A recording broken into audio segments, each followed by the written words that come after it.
class or the upper class. We're talking about the poor, those who have been classified to earn, whose parents earn less than $1 per day. So I think the federal government is looking seriously at reintroducing the 1 meal per day for these pupils. And when that was introduced years back, we recorded a very high turnout in terms of access to school at the basic level. So going back to that road now, I think it's a good development in trying to get all those kids who are not in school back to school. That may not be the only solution, but I think that is a major, that would score a major victory over this issue of out-of-school children. I think we also should delve into how the states are really performing when it comes to basic education, which brings me to this. Do you know what the literacy level is like in the country? Well, that's 70% illiteracy level. Some have quoted 70% of the population. Illiteracy level? I mean, not literate, illiteracy. That's high. And of course, that also has some other side effects, like even governance. I mean, you have a high level of a population who are not literate. So how do they really grasp the fundamentals of governance? And then you look at issues of the new intervention called the School-Based Management Committee. Internationally, parents are supposed to manage schools at the basic level. That is the essence of the School-Based Management Committee. And so you begin to wonder if that can really be effective in a population where the majority of the parents are even, illiterate. So that is a challenge. But again, that is something that cannot be overcome because, like I said earlier, people just need to take responsibility for their actions. There are provisions to take care of all this. You have the National Mass Education Commission in charge of mass literacy. You have the Nomadic Commission. So you begin to ask yourself, the platform is there, but are they getting the required funding? And so these are the questions that stakeholders need to look at. And then the more we profile answers, the better for the nation.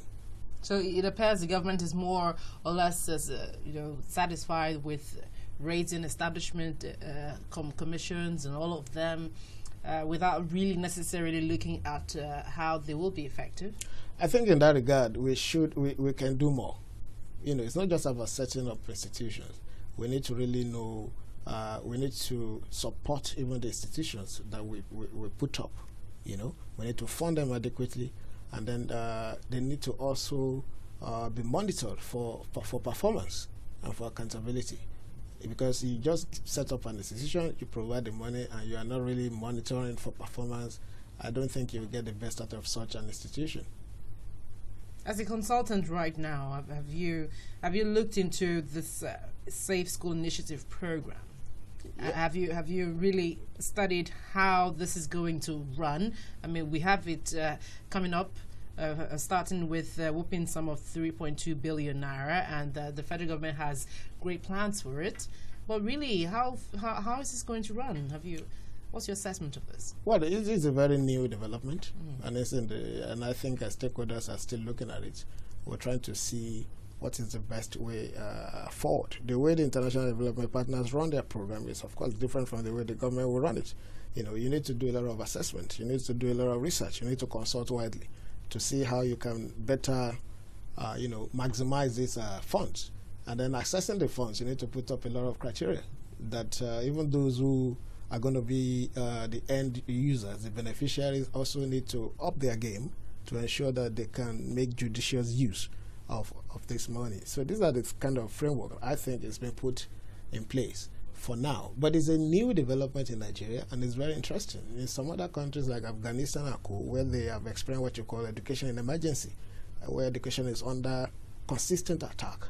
This is the first time in Nigeria that we're really saying this, and I think we've been getting a lot of feedback, very interesting feedback in terms of how to make education safe in Nigeria. And the schools initiative, the school saver initiative is one of those things, though assisted internationally and of course with some federal government funds. What sort of feedback are you talking about? Yeah, in terms of what is the ideal school that you could call safe. If you recall, we love to make reference to development countries when we make certain assertions, like America.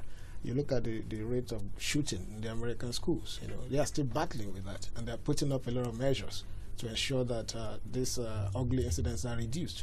So for us in Nigeria, we are getting such feedbacks. What are the right framework to put in schools?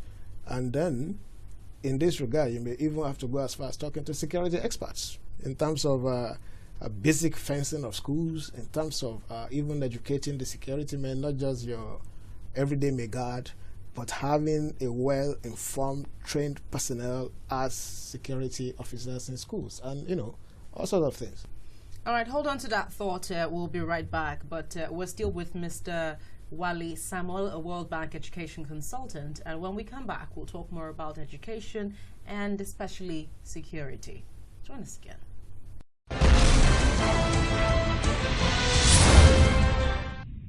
Nigeria is said to have one of the world's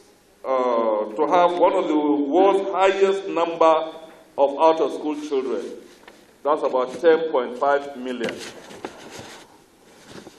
What is even more worrying is that lack of education has been attributed as one of the many causes of the insurgency in the first place. The FCT is said to have the second lowest number of out-of-school children in Nigeria.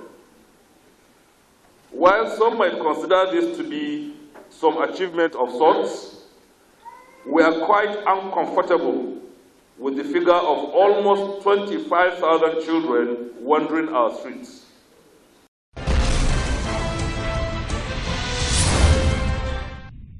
Welcome back. We're still with World Bank education consultant, Mr. Wale Samuel. Thank you for joining us once again.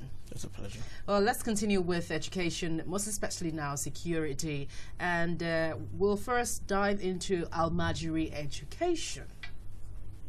What really is your perspective of what has gone down so far to help Almajiri children? Yeah, well, first of all, we need to take it from this angle. You cannot really blame a people for the culture is what makes a people. And I think it would be wrong to really come down heavily on how that has panned out in the North. It's a way of life, in as much as it's been misinterpreted in some quarters. And I think that is where there is the need for advocacy in terms of, look, this is where you missed it. And these are the things that you can do to make this right. Now, education is a choice, whether Western or Islamic or Christian. It's my choice. I reserve the right to send my child to whatever school I deem fit in terms of my values and my perception of the world around me. So what the government is trying to do is to kind of upgrade what obtains within the Almajiri sector in terms of what you could call the merger of a curriculum. Things like mathematics, sciences, these are the language of the modern world without taking away your cultural bias or views. So I think that this merger is work in progress, but the federal government has tried in terms of setting up the right structure for their Almajiri in terms of the Almajiri schools.